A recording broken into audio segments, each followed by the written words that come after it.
Hello viewers, welcome செய்கிறேன் அக்மல் ஃபுட்டுக்கு. ஒரு சுவை மிகுந்த மசாலா தோசை நம்ம செஞ்சுருக்குறோம். இது ரொம்ப டேஸ்டியாக இருக்கும். ஹோட்டலில் போனீங்கன்னா எப்படி நீங்கள் சாப்பிடுவீங்களோ அதே டேஸ்ட்டில் நம்ம செஞ்சுருக்குறோம். வீட்டில் செஞ்சிங்கன்னா ரொம்பவே டேஸ்டியாக இருக்கும். இந்த ரெசிபி லைக் பண்ணியிருந்தீங்கன்னா மறக்காத லைக் பண்ணுங்கள், ஷேர் பண்ணுங்கள். பக்கத்தில் இருக்க பெல் பட்டனுக்கு ப்ரெஸ் பண்ணிங்கன்னா எந்த ரெசிபி உடனுக்குடன் உங்கள் மொபைலில் சேரும். வாங்க இப்போ எப்படி போய் செய்யலான்னு போய் பார்க்கலாம். நம்ம இப்போ கார சட்னி செஞ்சுக்கலாம். அடுப்பில் பேன் வச்சுருக்கேன். கொஞ்சமாக நல்லெண்ணெய் ஊற்றிக்கலாம். ஒரு 4-5 வரமிளகாய் எடுத்துருக்கேன். கொஞ்ச நேரத்துக்கு வறுத்து எடுத்துக்கலாம்.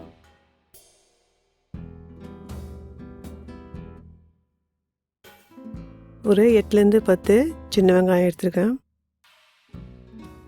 இதுக்கும் நம்ம வதக்கலாம்.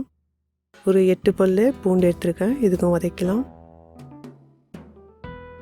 பாருங்க, நல்லாவே வதங்கிடுச்சு. 2 மீடியம் தக்காளி எடுத்து ரஃப்பாக சாப் பண்ணிக்கிட்டேன். வதங்கிட்டும் கொஞ்ச நேரத்துக்கு. கொஞ்சம் உப்பு போட்டுக்கலாம். நல்லாவே வதங்கிடுச்சு. எல்லாம் நம்ம வறுத்து வச்சுருந்தோம் இல்லைங்களா, இந்த மிளகாவுக்கு இது கூட சேர்த்துக்கலாம். இப்போ நம்ம கொஞ்சம் நேரத்துக்கு இது ஆற வைக்கலாம் ஒரு பிளேட்டில். அப்புறமா தண்ணி போடாத நல்லா கிரைண்டரில் ஃபைன் பேஸ்ட்டாக அரைச்சிக்கணும். அடுப்பில் பேன் வச்சுருக்கேன். நல்லெண்ணெய் 1 டேபிள் ஸ்பூன் போட்டுக்கலாம். நம்ம எல்லாம் வதக்கி மிக்சியில் அரைச்சோம் இல்லைங்களா, அந்த விழுது இப்போ நம்ம இதுக்கு தாளிச்சிக்கலாம். கடுகு ஜீரகம் கொஞ்சமாக போட்டுக்கலாம். பொரியட்டும். நம்ம இந்த விழுது போட்டு கொஞ்சம் நேரத்துக்கு நம்ம வதக்கலாம். நம்ம வதக்கி அரைச்சதால் அதிக நேரம் நம்ம வதக்க தேவையில்லை. எதனா தண்ணி இருந்துச்சுன்னா கொஞ்சமாக அது சுண்டிடும்.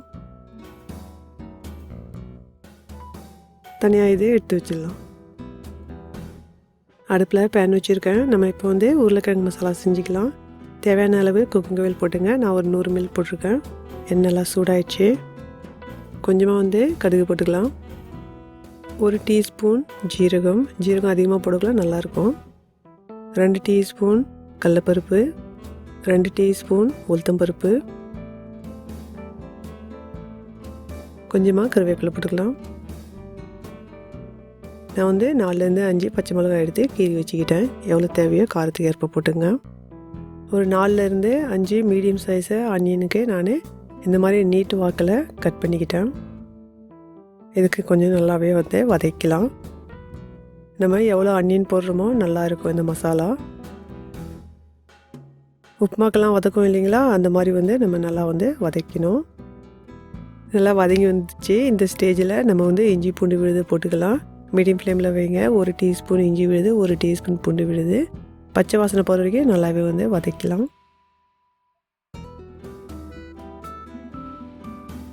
1/2 டீஸ்பூன் மஞ்சத்தூள்,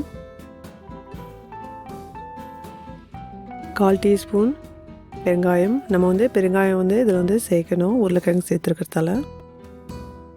கொஞ்சம் தேவையான அளவு உப்பு போட்டுக்கலாம். ஒரு 400 கிராம் பொட்டேட்டோவை எடுத்து நல்லாவே வேக வச்சு தோல்லாம் உரிச்சிட்டு மேஷ் பண்ணிக்கிட்டேன். நம்ம இதில் சேர்த்துடலாம்.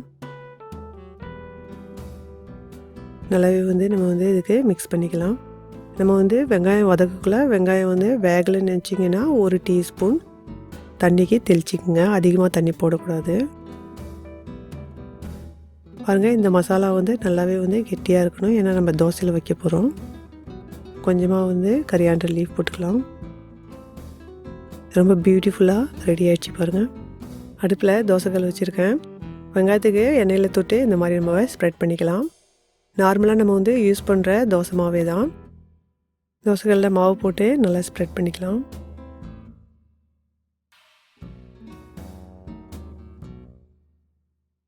நல்லெண்ணெய் போட்டுக்கலாம். நல்லெண்ணெய் போட்டால் நல்லாவே இருக்கும் டேஸ்ட்டாக.